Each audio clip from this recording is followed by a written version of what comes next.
Clark showed up today at the Nike WHQ. Don't know exactly what that is, to be honest. The Nike worldwide headquarters. Okay, that makes more sense. But she has showed up to the Nike worldwide headquarters, and obviously this is one of those, like, she is the massive guest. They're all there. The entire building stopped when Caitlin Clark entered Nike's global headquarters in Oregon. Workers were in line, cameras were out, and the corridors were filled with cheers as if she had already been inducted into the Hall of Fame. For a second-year WNBA player, this is abnormal. Nike saves this kind of response for Serena or LeBron. Additionally, there is a very precise reason why this is occurring at the moment. Or Caitlin at the Nike WHQ, her arrival. Obviously, when it's Caitlin Clark, they're all clapping her. It's muted right now on your screen, so like, it is what it is. And obviously promo material shown and given out. So this is the annoying thing about this is why is everything about this talking about worldwide? You can't get anything Caitlin Clark related outside the States. Can't get anything Caitlin Clark related. I'm Caitlin, and this is her entrance to the Nike headquarters. They are all applauding Caitlin Clark, of course. It's currently muted on your screen. I guess that's just the way things are. Additionally, promotional materials were well displayed and distributed. Thus, this is the irritating aspect of this, which is why it is being discussed all over the world. Nothing about Caitlin Clark can be found outside of the United States. Nothing about Caitlin Clark is available outside of the United States. Caitlin Clark thing, why they're pushing this right now is because the shoe's coming soon. This sneaker is going to be revealed soon. So they said I think they said spring. It's meant to be released, I think, in spring of this year. I think if we're being real, like, she's already done the podcast rounds. She was on the Kelsey's podcast. She was on talking about the shoe. She's been doing plenty of things at Nike, playing things with Nike. And there's been so many little things. Take a look at that response. Her signature logo reveal is being handled as if it were a company-wide product launch. Here's what makes that logo intriguing. Some members of the basketball community first believed it to be more of a lifestyle brand than a performance basketball signature. However, that's what makes it so brilliant. The Sabrina Ionesco line taught Nike an important lesson. Not just basketball players purchased her sneakers, but they sold out right away. Those who desired wearable casual sportswear were their target market. The Caitlin Clark logo is made for jackets, hoodies, and t-shirts. It is intended to be used everywhere, not only on basketball courts. Curry shit isn't, and Steph Curry's coach reposting everything, Caitlin Clark posting Steph Curry wearing her shoes. There's plenty, because, like, again, her sneakers are literally, they are the most worn, they're the most worn sneakers in the NBA this season. Like, Caitlin's P's have been the most worn sneakers in the NBA. So at the end of the day, like, if it was that big a deal, the NBA players were wearing Caitlin Clark shoes, she would have posted more about it, or, you know, with her sneakers being first and second in the NBA. This is the point at which Nike's strategy is determined. The impending shoe reveal is the reason behind their current media blitz. 2025 spring. They have officially committed to that schedule. Caitlin has completed the podcast circuit already. She especially had a conversation regarding the shoe design process with the Kelsey brothers. Over the past few months, she has visited Nike headquarters several times to work on final details. She played an unparalleled game this year for yet another reason. She didn't commit to the 3-on-3 league last season. Because Nike required her available for this launch campaign, she shut it down right away this year during the WNBA season. Her calendar had to be free for appearances, media events, and the planned launch of what may be their largest trademark athlete debut in more than 10 years. That Caitlin's everywhere. The shoe is everywhere. And it's going to be Nike's biggest sneaker launch for a new signature athlete. Probably since being a signature athlete really matters. Since it hasn't mattered that much. Like, the launch of the Giannis shoe, who's been their best athlete they've had, wasn't that big. Their launch of the Luka shoe, because he was with Jordan Brand. Their launch of even the Bookers, the Jazz, the Kyrie ones, which were This is the portion that should scare every other shoe manufacturer. Caitlin's PE sneaker was worn by Steph Curry. It was reposted by his coach. Furthermore, this wasn't a one-time marketing stunt. The most popular signature sneaker in the NBA this season is the Caitlin Clark PE series.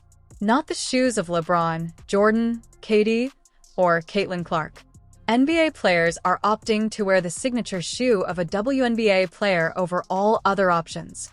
In the history of basketball, that has never occurred before. It's hardly a positive story when male professional athletes deliberately decide to compete in women's signature shoes. The market's perception of women's basketball products has drastically changed as a result. Like, there's a lot of sports where there's no signature athletes, and Nike are doing just fine in those sports. So I think the true value of a signature athlete is going to come down to Caitlin Clark. Like, I do think Caitlin Clark is going to be I don't know. I think she's going to be one of the last two female signature athletes. My guess for signature sneaker, is that one of Paige Beckers or Juju Watkins is going to get a signature sneaker.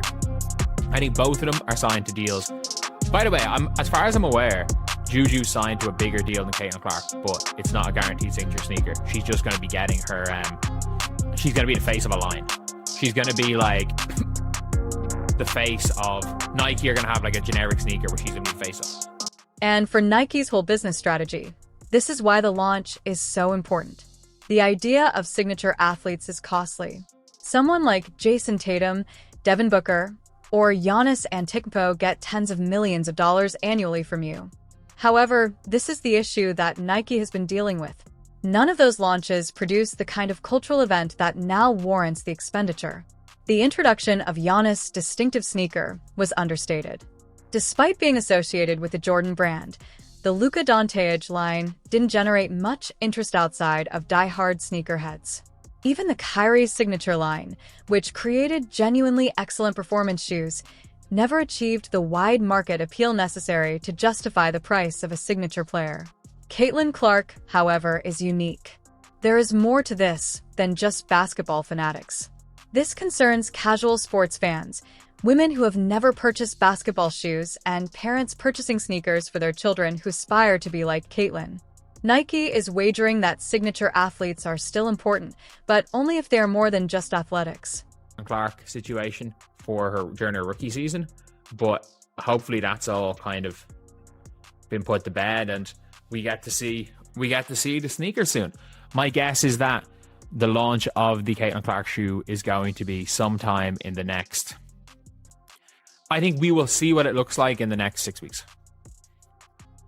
I think maybe Nike don't want to announce the shoe and release the shoe during. Let's now discuss the future of women's basketball signatures. She has hers, Caitlin. With Nike, A.A. Wilson has hers. Sabrina's line has proven profitable. The following generation comes next. Gucci Watkins and Paige Buchers have both signed significant contracts. In actuality, Gucci's contract with Nike is larger than Caitlin's original one. Here's the important distinction, though. There isn't a sure signature shoe for Gucci. She will represent a general performance line. Consider that similar to Nike's reluctance to completely commit to Blake Griffin during his first season. Therefore, rather than giving him his own signature, they made him the face of the Hyperdunk line. It was a hedge. Additionally, Blake's career didn't work out as planned, thus it turned out to be the appropriate choice. Nike is using Gucci in a similar manner. She will be seen. She won't have her own line that is exclusive to Paige or whoever becomes the more popular cultural figure, but she will have her own hues. And Paige is currently making that argument based on unparalleled viewership figures and social media interaction. And the FIA World Cup qualifications in March serve as that fallback. Caitlin Clark is a member of Team USA, which has a schedule of qualifying games. Caitlin will therefore continue to play competitive basketball on a global scale in March, even if the WNBA season doesn't take place. At that point, we will view the shoe for the first time. She plans to wear it to a Team USA match. Nike will simultaneously unveil the official photos, and pre-orders will open right away. The athlete is a second-year WNBA player, but the playbook is the same as it was for previous significant signature launches. Nike has such faith in Caitlin's potential to succeed in the market. If the CBI continues to stretch into March and April 2 days later, in any case, I believe the sneaker will be released. However, it's one of those situations where you kind of want to watch Caitlin perform in the role before it's released globally. Oh, and Team USA. Oh no. No. I'm a fool. I'm a fool. It's happening. The World Cup qualifications will be the first time we witness it. Team USA will play their first round of World Cup qualifying matches in March. They will thus be participating in their first round of games. And that's when it will happen. I'm a complete moron. That is, of course, when the sneakers will be released. In any case, yes. Given the striking contrast, let's now discuss what went wrong in year one. Nike seldom gave Caitlin any promotions during her rookie campaign. In the history of women's basketball, you have the biggest draw. Someone who is drawing 3 million people to WNBA games throughout the regular season. Nike also gave the impression that they were scared to admit it. Her face was not displayed on billboards. They didn't launch a significant advertising effort. She wasn't the focal point of their WNBA advertising. And it was clear why. They were afraid that other athletes they had contracts with would take offense. AJ Wilson is an athlete for Nike. Sabrina Ionescu is an athlete for Nike. Brianna Nike has ties to numerous WNBA players, but Stewart is with Puma. Additionally, there was an unstated fear within Nike's marketing department that they would alienate everyone else if they fully supported Caitlin. They therefore took precautions. Her visibility was limited. Without utilizing her star power, they let her first season to unfold. Additionally, from a business standpoint, it was a disastrous lost opportunity. However, once the season concluded, something changed. Perhaps it was the ratings data that revealed Caitlin's quantifiable influence on viewership. Perhaps it had to do with her PE shoes sell-through figures. Perhaps it was observing how much money other companies were generating on Caitlin-related items while Nike sat in the background. Nike made a choice for whatever reason. This trademark shoe launch was supposed to be handled as a significant cultural event, akin to the debut of a generational athlete who transcends her field. And this visit to the Nike headquarters symbolizes it. Nike is announcing to the world that they are no longer playing it safe. Caitlin is being featured prominently. They are placing a wager on her to be their hallmark athlete model in the future. Because the commercial argument is too compelling to disregard, they are doing it despite acknowledging that some individuals will be unhappy about the attention gap. Consider the implications for the WNBA as a whole. For the league has battled for years to figure out how to promote individual talents without inciting animosity. The entire team league attitude was motivated by both fear and camaraderie. Fear that division would result from one player becoming too large. Fear that if one star is elevated, everyone else will be diminished. Fear that a transcendent individual skill will destroy the league's collective identity. Everyone is being forced to face that dread by Caitlin Clark. Furthermore, Nike's strategy for this launch is the most obvious indication that the previous model is no longer viable. To keep everyone else safe, you can't hide your biggest star. Emotions. You cannot silence your most marketable athlete out of fear of negative publicity. The people involved are unimportant to the market. What sells is rewarded by the market, and Caitlin Clark sells. This sneaker launch will likely be Nike's biggest trademark debut since the Kyrie one. Websites will crash due to pre-orders. In a matter of minutes, the first colorway will run out. Prices for resale will rise right away. And everyone who claimed that the WNBA lacked the star power to back deals involving signature athletes will have to retract their claims. Here's what complicates things, though. None of this was requested by Caitlin. She's not out here insisting on serve as the league's face. She is not advocating for preferential treatment. She simply plays basketball at a level that generates natural demand. Nevertheless, she will have to deal with all the animosity that results from this level of notoriety. She will be chastised for occupying too much room. She will be charged with taking advantage of privilege.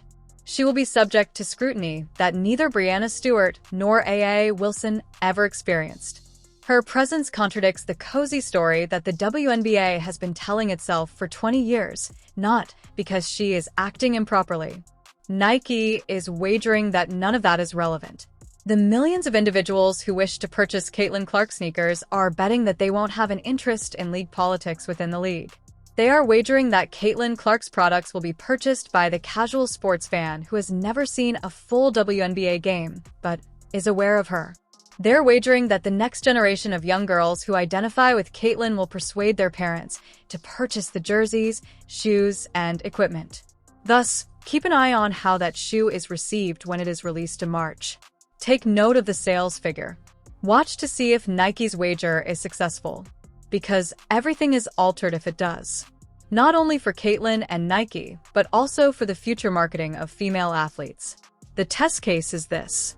This is the point at which we learn whether a female basketball player can be promoted on par with the world's top male athletes. I believe we already know the answer based on everything we've seen thus far, the welcome Caitlin received upon entering Nike headquarters, and the fact that NBA players are already sporting her sneakers. Is everyone else prepared to accept?